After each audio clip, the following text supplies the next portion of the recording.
എന്താണ് രാഹുൽ മാങ്കൂട്ടത്തിനെ എന്താണ് സഹാറ മരുഭൂമിയിൽ കൊണ്ട് ഉപേക്ഷിക്കണമെന്നോ അല്ലെങ്കിൽ അറ്റ്ലാന്റിക് സമുദ്രത്തിന്റെ നടുക്ക് കൊണ്ടുപോയിട്ട് അദ്ദേഹത്തെ കല്ല് കെട്ടി താത്തണമെന്നും നമ്മളാരും ആവശ്യപ്പെട്ടില്ല. എഫിനോടുള്ള വിപ്രതിപത്തിയുണ്ട്, വിയോജിപ്പുണ്ട്, ആന്റി ഇൻകംബൻസി എന്ന് നമ്മൾ പറയുന്ന ഒരു സാധനമുണ്ട്. ആ അന്തരീക്ഷം നഷ്ടപ്പെടും. കാരണം അത് ശരിയാ. ഇവിടെ രാഹുൽ മാങ്കൂട്ടത്തെ പോലെയുള്ള ആളുകൾ ഇവരൊക്കെ യോഗ്യന്മാരായിട്ട് നടക്കുമെങ്കിലും ഇവരുടെ കയ്യിലിരിപ്പ് ഇതാണ്. ഇവർ ഇന്ന രീതിയിലുള്ള പ്രവൃത്തികളാണ് ചെയ്തത്, ഇന്ന പാർലമെന്റ് മെമ്പറുടെ മകളോട് ഇങ്ങനെയാണ് ചെയ്തത്, ഇന്ന ആളുടെ ഭാര്യയോട് ഇങ്ങനെയാണ് ചെയ്തത് എന്ന് പ്രചരിപ്പിക്കും. സംശയിക്കാൻ എന്തിരിക്കുന്നു, അത് തീർച്ചയല്ലേ. അല്ലാണ്ട് സതീശന് പ്രതിപക്ഷ നേതാവിന്റെ അധികാരം ഉപയോഗിച്ച് ഒരു MLA യോട് രാജിവെക്കാൻ പറയാൻ പറ്റുമോ? പറ്റില്ല. ആ തീരുമാനം എടുക്കാൻ രാഹുലിന് മാത്രമേ പറ്റുള്ളൂ.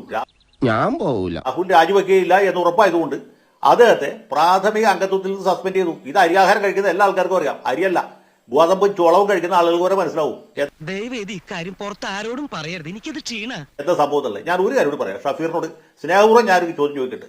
എനിക്ക് വളരെ സ്നേഹമുള്ളതാണ്. പക്ഷെ പ്രശ്നം എന്തറിയാമോ? ഈ അഭിപ്രായം പറഞ്ഞ ഈ വനിതാ നേതാക്കളെ കുറിച്ച് ഇന്ന് നിങ്ങളുടെ സൈബർ ഗുണ്ടകൾ എന്തൊക്കെയാണ് എഴുതി വെച്ചേക്കണെന്ന് അറിയാമോ? ഇതൊക്കെയാണോ നിങ്ങളുടെ കോൺഗ്രസ് സംസ്കാരം?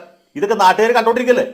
ഏഷ്യാനെറ്റ് കാണുന്നവർ മാത്രമല്ല, ലോകത്തുള്ള ആളുകൾ മുഴുവൻ കണ്ടോണ്ടിരിക്കുകയാണ് ഇവര് സൈബർ സ്പേസിൽ എഴുതിയിരുന്ന സാഹിത്യം. അതുമല്ലെങ്കിൽ ഷാനിമോൾ ഉസ്മാനോ ലാലി വെൻസെന്റിനോ ആക്ഷേപിച്ചുകൊണ്ട് അവഹേളിച്ചുകൊണ്ട് പുലഭ്യം പറഞ്ഞതുകൊണ്ട് രാഹുൽ മാങ്കൂട്ടത്തിന്റെ ഗർഭം ഇല്ലാതാവുമൊന്നുമില്ല.